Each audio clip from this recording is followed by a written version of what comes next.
पुरानी दिल्ली के इस समय हम नियारियान इलाके में मौजूद हैं, जहां तस्वीरों को दिखाया है कि पुरानी इमारतें जिस तरह से डैमेज होती जा रही हैं और नीचे जो व्यापारी हैं उनकी समस्याएं बढ़ती जा रही हैं, यानी उनके ऊपर जो खतरा मंडरा रहा है। सबसे बड़ी बात यह है कि बिल्डर माफिया जो है वो पुरानी इमारतों पे ऊपर इमारत पे इमारत चढ़ाए जाते हैं और एमसीडी आती है। उसके बाद में अगर कोई हादसा हो जाता है तो उसमें कई लोगों की जाने का खतरा लगातार बना रहता है। हमारे साथ इस समय कुछ व्यापारी मौजूद हैं, जानते हैं उनसे किन समस्याओं से वो जूझ रहे हैं और एमसीडी की तरफ से क्या लापरवाही उनके साथ बरती जा रही है। सर, क्या शिकायत लेकर आप लोग यहाँ इकट्ठा हुए हैं, क्या आपको शिकायत है? भाई ऐसा हम यहाँ के दुकानदार है, हमारे यहाँ दुकान है 60 साल पुरानी दुकान है और उसके बावजूद जो है यहाँ पर ये ऊपर बनाते चले जा रहे हैं, बिल्डिंगों पे बिल्डिंगें बनाते जा रहे हैं, एक फ्लोर बढ़ाते जा रहे हैं, बाहर सारे छज्जे निकाल दिए और इसमें कोई भी कुछ नहीं कर पाता। हम लोग ऊपर जा नहीं पाते, हम लोग तो दुकान बंद करके 7 साढ़े 7 तक चले जाते हैं। उसके बाद ये लोग सारी रात काम कराते हैं और धीरे धीरे उन्होंने पूरे के पूरे फ्लोर डाल दिए हैं। जिसके आप लोगों ने एमसीडी को इसकी सूचना दी थी? दी थी, कोई सुनवाई नहीं। हमने एमसीडी को भी एक सूचना दी, ये पुलिस वालों को भी सूचना दी, यहाँ जो ड्यूटी पे है बीट कांस्टेबल, उन्होंने कहा जी हम इसमें कुछ नहीं कर सकते, आप एमसीडी में एक बात कीजिए। हमने एमसीडी में कहा, वहाँ भी कोई सुनवाई नहीं। वो आए थे। बिल्डिंग का प्रॉपर पता बताएंगे?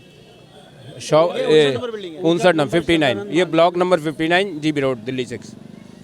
क्या आश्वासन आपको एमसीडी की तरफ से दिया गया था? अभी हम देख रहे हैं कि एमसीडी ने यहाँ पे नोटिस लगाया। आश्वासन नहीं दिया, वो लोग आए थे, ऊपर गए, वहाँ उनकी जेब गर्म हो गई, वो वापस चले गए।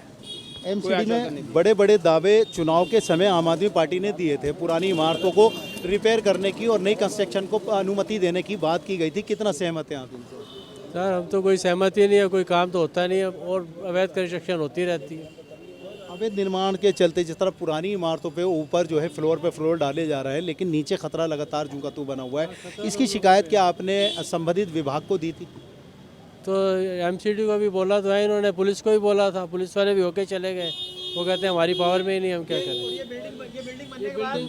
पुरानी इमारतों पे ऊपर फ्लोर डालने के कारण जो है नीचे व्यापारियों का जो आरोप है वो यही है कि नीचे खतरा बना हुआ है, खस्ता इमारत है, लेकिन एमसीडी कोई कार्रवाई नहीं कर रही है। क्या कहना चाहिए? ये बिल्डिंग बनने के बाद ये जो सारी दीवारें फटी हैं बिल्डिंग बनने के बाद बनी है और इसकी कोई सुनवाई नहीं है। पुलिस पे कंप्लेंट करी हमने, एमसीडी को कंप्लेंट करी है, कोई कहीं सुनवाई नहीं है। और ये इशू होने का नोटिस 13 सितंबर का है और लगा के परसों गए 14 अक्टूबर को। आपके मुताबिक मार्केट एसोसिएशन ने जब शिकायत की तो एमसीडी ने उस पर कोई संज्ञान नहीं लिया। एमसीडी ने कोई संज्ञान नहीं लिया, पुलिस ने कोई संज्ञान नहीं लिया। अब वो अपना यदि कोई हादसा हो जाता है तो उसका जिम्मेदार किसे मानते हैं? हमें जिम्मेदार मानते हैं, उन्होंने ये लगा दिया ना, उन्होंने अपनी एमसीडी ने जिम्मेदारी झाड़ दिया कि कोई हादसा होगा, हमारी कोई जिम्मेदारी नहीं है। व्यापारियों की लगातार जो शिकायत है वो एमसीडी से जो नाराज़गी देखने को मिल रही है।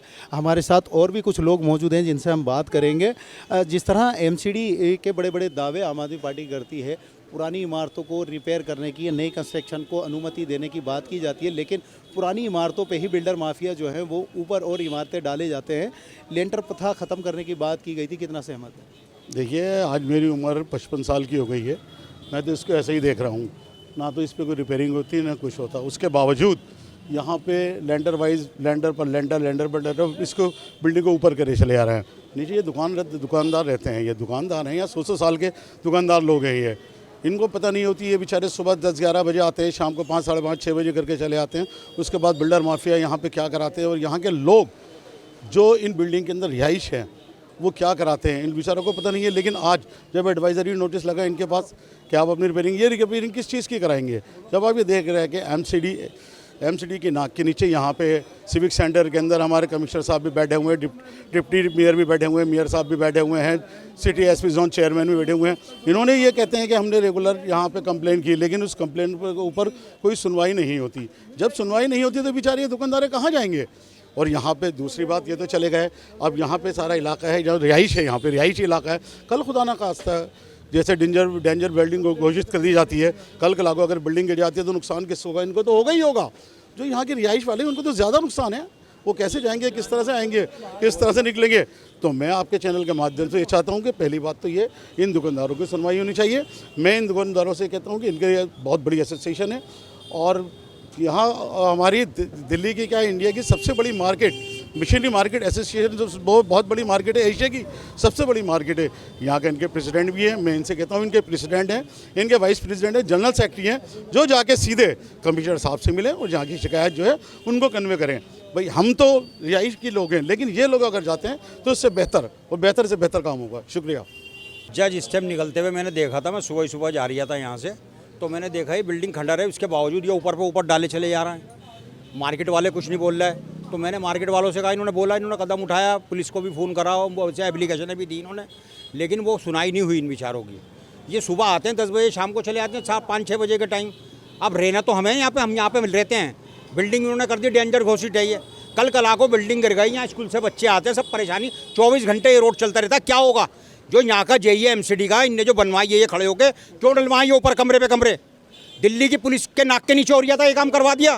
पुलिस को पता नहीं काम क्या हो रहा है, क्या नहीं हो रहा, कैसे बनवाई है। और अब आज आनकर ये कह दिया बिल्डिंग फट रही है। ये कल क्या होगा, ये गिर गई तो क्या नुकसान होगा? कितने लोग मरेंगे? लाशें भी निकलनी दूर हो जाएंगी। आप ये देखिए, दिन पर दिन कोशिश कर रहे हैं, उसके बावजूद ऊपर डाल रहे हैं। इनको डालने की इजाज़त किसने दी? ऐसी जो समस्या है हल करिए इनकी, ऊपर से जो भी कुछ है ये कर और इनका नीचे से ये पक्का अपने आप बनवा लेंगे। जो भी करना है इनको, हम खड़े होकर बनवा देंगे इसको। इनका जो भी डेंजर हो रही है, जो भी कर दिया इनको। लेकिन ये दुकानदार हैं, ये बेचारे सुबह आते शाम को चले जाते हैं। शुक्रिया। जी हाँ, बड़ा सवाल है अवैध निर्माण को लेकर। एमसीडी जिस तरह की लापरवाही बरत रही है, मैं आपको बता दूं, पुराने दिल्ली नियारियान का ये इलाका है, रेड लाइट एरिया ये कहा जाता है, जीबी रोड की बात है। एमसीडी द्वारा जिस तरह की लापरवाहियाँ बरती जा रही हैं, व्यापारियों का जो आरोप है, इमारत जो है वो खस्ता है, बिल्डिंग की हालत जो है वो नाजुक है, लेकिन एमसीडी ने कोई संज्ञान नहीं लिया व्यापारियों के लगातार गुहार लगाने के बावजूद भी। बिल्डिंग जो है पूरी वो जर्जर हालत में है, कभी भी इसके गिरने का खतरा बना हुआ है। लेकिन दूसरी तरफ व्यापारियों का जो आरोप है कि इस बिल्डिंग पे जिस तरह के फ्लोर ऊपर डाले गए थे, उसकी सूचना एमसीडी को दी गई थी, लेकिन एमसीडी ने कोई संज्ञान नहीं लिया, ये निर्माण कार्य नहीं रुकाया। दिल्ली